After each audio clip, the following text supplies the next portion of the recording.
Never miss a prediction videos. Channel subscribe करके bell icon press करें and stay updated for latest videos.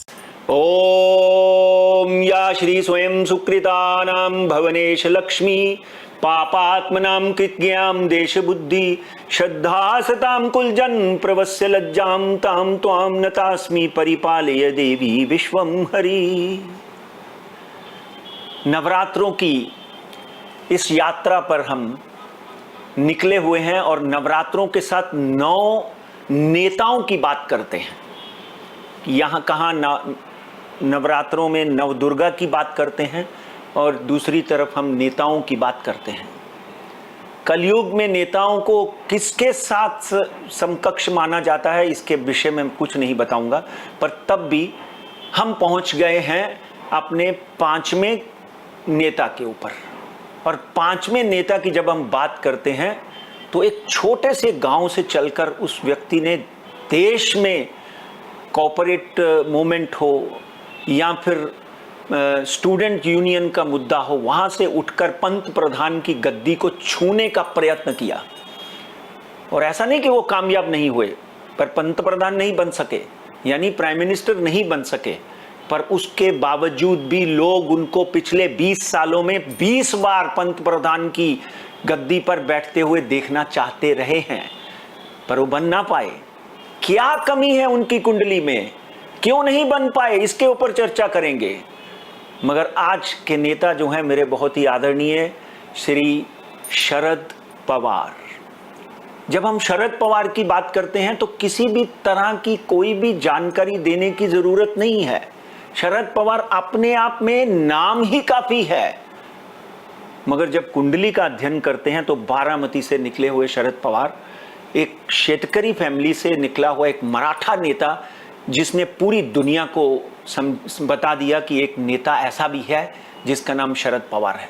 Maratha नेताओं में बहुत से नेता हुए, पर शरद पवार जितना प्रसिद्ध हुए, जितने मशहूर हुए अपनी कूटनीतियों के कारण, अपनी चाणक्य नीतियों के कारण, अपनी कौटल्य नीतियों के कारण, अपनी कुनीतियों के कारण या अपनी सुनीतियों के कारण, ये आपने निश्चय करना है, मैं नहीं बोलूंगा। क्योंकि बहुत सी बातों में उनकी उदाहरणें दी जाती हैं, मगर मैं तो सिर्फ कुंडली की बात करता हूं। भाग्य जायते सर्वदा न पुरुषम न कौशलम, नियति आदमी को चाय वाले को पीएम बनाती है, रिक्शा वाले को सीएम बनाती है, बकरी चराने वाले को अब्राहम लिंकन बनाती है। तो आइए नियति क्या कहती है शरद पवार की, इसके ऊपर चर्चा करेंगे। 12/12/1940 सुबह का दिन गुरुवार, मेरे बाबा का दिन, और आज हम गुरुवार को ही रिकॉर्ड कर रहे हैं। मेष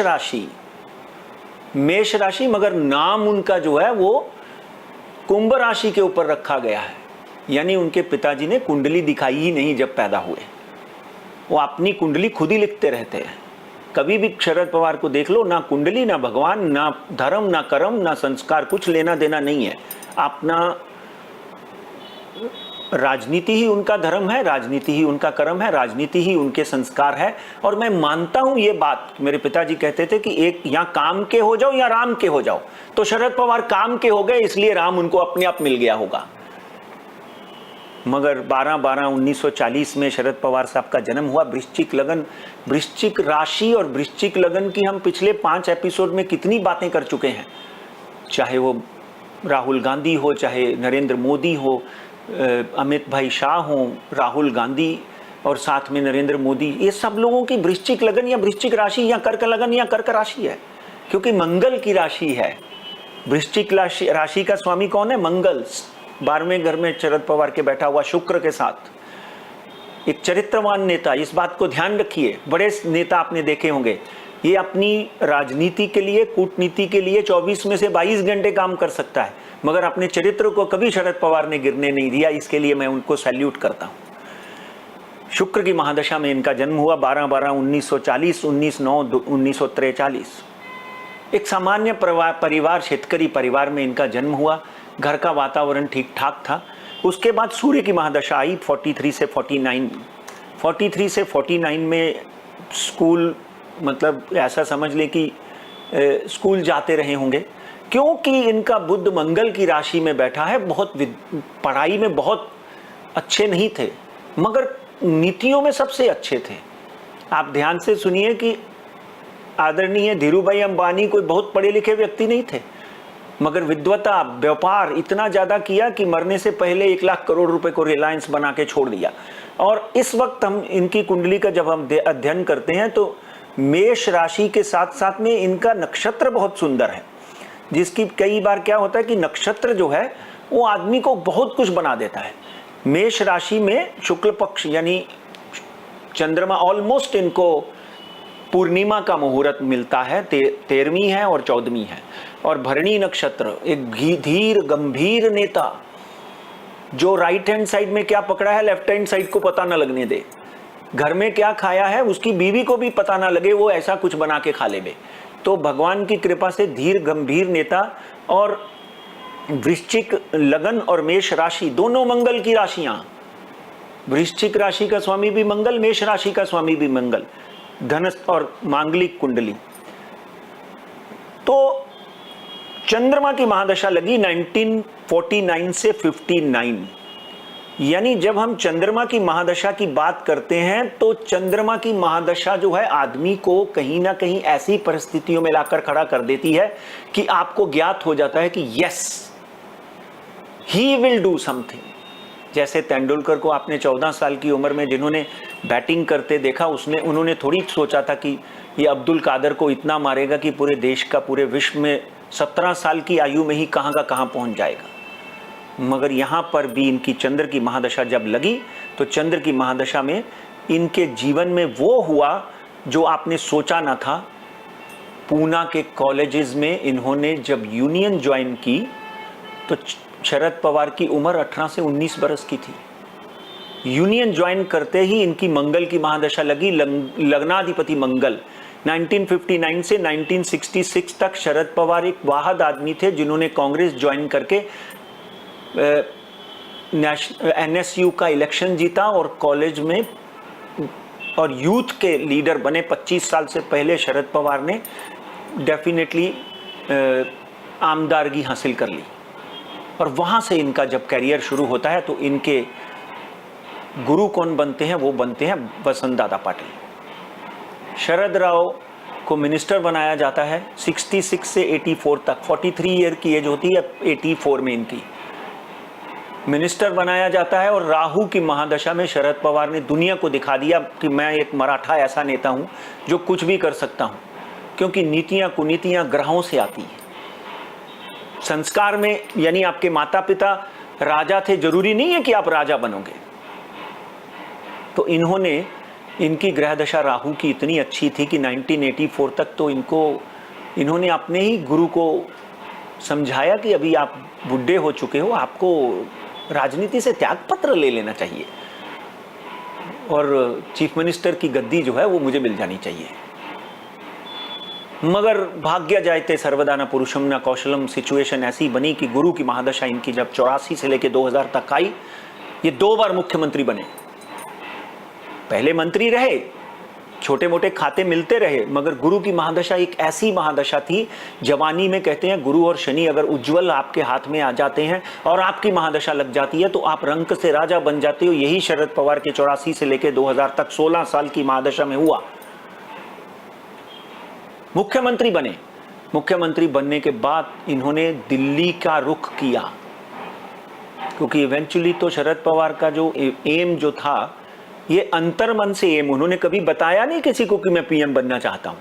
अंतर्मन से उनके यहां काल्पनिक दृष्टिकोण होगा कि मैं पीएम बन सकता हूं, वो लोगों को भी लगा। मगर राहु की महादशा में पान पराग, तंबाकू या किसी तरह की कोई व्यवसाय लग गई, क्योंकि राहु जो है इन चीजों को अट्रैक्ट करता है। किस वजह से आदमी को कैंसर होता है? 1, 2, 4, 10 दिन कैंसर, मतलब 2, 4, 10 दिन के तंबाकू खाने से या पान पराग खाने से कैंसर नहीं होता। आप लगातार अपनी धुनकी में, कल्पना में, धंधे में रख के बैठे रहते हो तो 20 साल में वो अंदर की अंदर चीजें पनपती रहती हैं। तो राहु की महादशा में इनको प्रगति मिली, मगर साथ में व्यसन भी मिला 84 से 59 तक, और फिर वापिस 84 से 2000 तक, सॉरी, ये 16 साल की। अब इनकी दशा लगी शनि की। यहां पर देखिए कि इन्होंने क्या किया। आपको याद होगा कि 1998 से 2000 तक शरद पवार एक ऐसे नेता थे जिन्होंने कांग्रेस को नमस्कार कर दी, पहले वसंतदादा पाटिल को, फिर कांग्रेस को। I will take 1 minute. NCP का गठन कब हुआ? 10 जून 1999। हाँ, मेरे को शंका थी, इसलिए कंटिन्यू करता हूं। 10 जून 1999। हाँ, पहले वसंतदादा पाटिल को छोड़ा, उसके बाद ठीक है वो क्यों छोड़ा, कैसे छोड़ा, उसके पचड़े में नहीं पड़ूंगा, मगर यहां पर इनका कांग्रेस के साथ विवाद हुआ और 98 से विवाद इतना बढ़ गया कि जो व्यक्ति मुख्यमंत्री बन सकता था उसको कहीं ना कहीं अपनी एक पार्टी बनाकर कॉम्प्रोमाइज करना पड़ा। 10 जून 1999 में उन्होंने एनसीपी का गठन किया। जब एनसीपी की कुंडली का अध्ययन करते हैं तो उनको नेता मिले, उनके पुराने लोग उनको मिले। डेफिनेटली एनसीपी सत्ता में रही, दिल्ली में भी रही 2004 से लेकर 2014 तक। ये बात में कोई दो राय नहीं कि एनसीपी ने महाराष्ट्र में पहले कांग्रेस के साथ और फिर उद्धव ठाकरे के साथ भी सरकार बनाई, यानी अब तक एनसीपी सत्ता में थी और अब भी कहीं ना कहीं तोड़ मरोड़ कर एनसीपी सत्ता में है। वो कैसे है ये आपने निश्चय करना है। तो शनि की महादशा 2000 से 2019 तक लगी। अब एक बात ध्यान रखिए, बहुत से लोगों का ये प्रश्न है, हमारे एडिटर इन चीफ कोचरेकर जो है राजेश जी, उन्होंने भी पूछा कि ये सीएम पीएम बन क्यों नहीं पाए। ये बहुत बड़ा सवाल है और ये सवाल महाराष्ट्र के कोने कोपरे में हर नेता, हर मराठी मानुस के दिल में है कि ये बंदा इतना बड़ा था, ये प्रधानमंत्री क्यों नहीं बना। यहां पर एक बात मैं ध्यान से सुन लीजिए कि शरद पवार एक ऐसे नेता हैं जिनको काम तो मिला पर आशीर्वाद नहीं मिला। आशीर्वाद नहीं मिला, मां का आशीर्वाद जरूर मिला, पर भगवंत का आशीर्वाद, भगवान का आशीर्वाद चाहिए। 70% अकाउंट तो शरद पवार जी का भरा हुआ है, कामों से, परोपकार से, उपकार से, चैरिटी से, शेतकारियों की मदद से, गरीब की मदद से, नहरें बनाने से, सब कुछ किया। 70-80% वो काम किए जो कि एक पीएम कैंडिडेट उम्मीदवार को करने चाहिए, मगर बने क्यों नहीं कि 30% धर्म, आशीर्वाद का खाता खाली था। अरे भाई साहब, जब आपका 30% खाता खाली है तो आप पीएम कैसे बन सकते हो। ऊपर से इनको 2014 के बाद अजीब अजीब तरह के रोग हुए, कष्ट हुए, मुंह का एक तरफ से पूरा निकलवाना पड़ा और उसके बाद आपने सबको पता है कि पिछले दिनों इनका जब बंगाल के इलेक्शन थे उनको गॉल ब्लैडर की समस्या हुई, फिर उनका एक ऑपरेशन हुआ। अभी भी स्वास्थ्य इतना अच्छा नहीं है, मगर तब भी मराठा है और मंगल लग्नाधिपति है, मजबूती से 4 आदमियों को पकड़ने की जरूरत नहीं है। क्षत्रिय मराठा हूं मैं, पकड़ने नहीं देते। उठने के लिए हो सकता है किसी की हेल्प ले लें, मगर चलने के लिए हेल्प नहीं लेते। अब क्या हुआ ये बहुत इंपॉर्टेंट है। 2019 शनि की महादशा खत्म हुई, अब दशा शुरू हो गई बुध की। बुध और सूर्य जो है मंगल की राशि में बैठे हुए हैं और इस वक्त शरद पवार की कुंडली में बुध में शुक्र चल रहा है।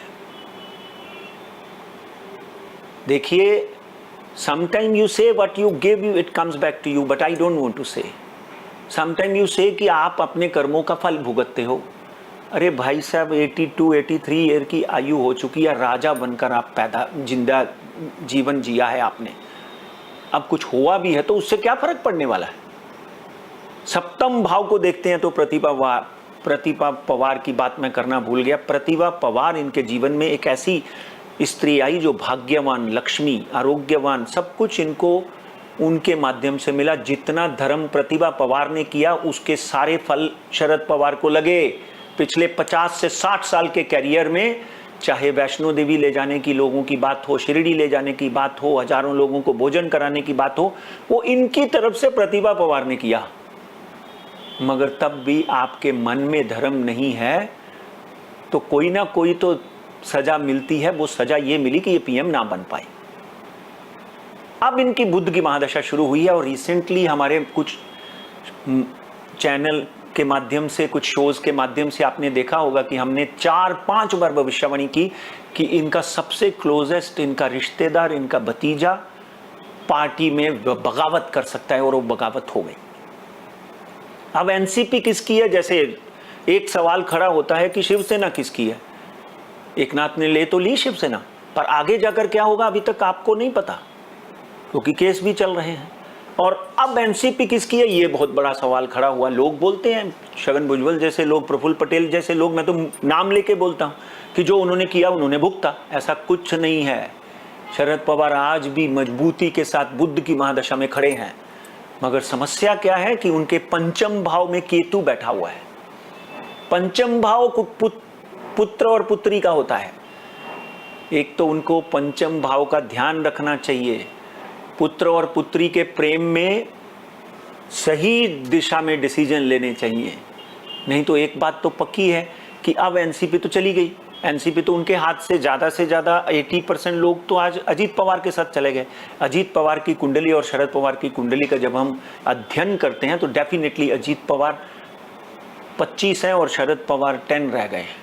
हेल्थ की बात कर लो, सेहत, आयु की बात कर लो, तजर्बे की बात कर लो, डिसीजन मेकिंग की बात कर लो, तो कहीं भी अजीत पवार डिसीजन मेकिंग में या किसी भी तरह का कोई भी फैसला लेना है तो डेफिनेटली शरद पवार से 10 गुना अच्छे हैं। ये उनकी कुंडली बोलती है। मेरा दोनों से कोई लेना देना नहीं। तो हो सकता है अपनी मर्जी से शरद पवार अजीत पवार को ये गद्दी सौंप दें, क्योंकि आगे आने वाले दिनों में 2025-26 जो है उनके स्वास्थ्य के लिए काफ़ी हानिकारक होंगे। बुध में शुक्र और बुध में जब भी सूर्य आएगा तो सूर्य जो है वो हार्ट के साथ संबंध रखता है। जब आप स्टीरॉइड्स लेते हैं, दवाइयाँ खाते हैं, ऑपरेशन करवाते हैं, आप तो कंटिन्यूसली आपकी यात्रा सब रहती है, आप स्वस्थ रहते हो, मगर कब क्या होगा किसी को कोई भरोसा नहीं, क्योंकि मृत्यु और जीवन सिर्फ भोलेनाथ के हाथ में है। मगर 84, 85, 25 और 26 जो है डेफिनेटली 1-2 बार फिर इनके ऑपरेशन होंगे। ये समय जो है इसको अच्छा करने के लिए शरद पवार साहब को एक कष्ट निवारण पूजा करवानी चाहिए और सुप्रिया सुले को शांति से, गंभीरता से बाबा की तरह बैठकर, ये नहीं कि शरद पवार साहब ने जो बोला, सुप्रिया ने जो बोला वही शरद पवार करेंगे, ऐसा तो आज तक नहीं हुआ। उन्होंने तो किसी की भी नहीं सुनी, अपनी ही करी, अपनी यात्रा में ही चलते रहे, एकला चलो। लोग जुड़ते गए, उनकी कुंडली अच्छी थी, वो सत्ता में कामयाब रहे, उनकी कुंडली अच्छी थी, मगर आज कुंडली में खराबी आ चुकी है। कहीं ना कहीं अजीत पवार जो है वो मजबूत होते हुए दिखाई देते हैं। शरद पवार वैसे कमज़ोर ज़रूर हुए हैं सेहत से, बट मानसिक तौर पे कमज़ोर नहीं हुए।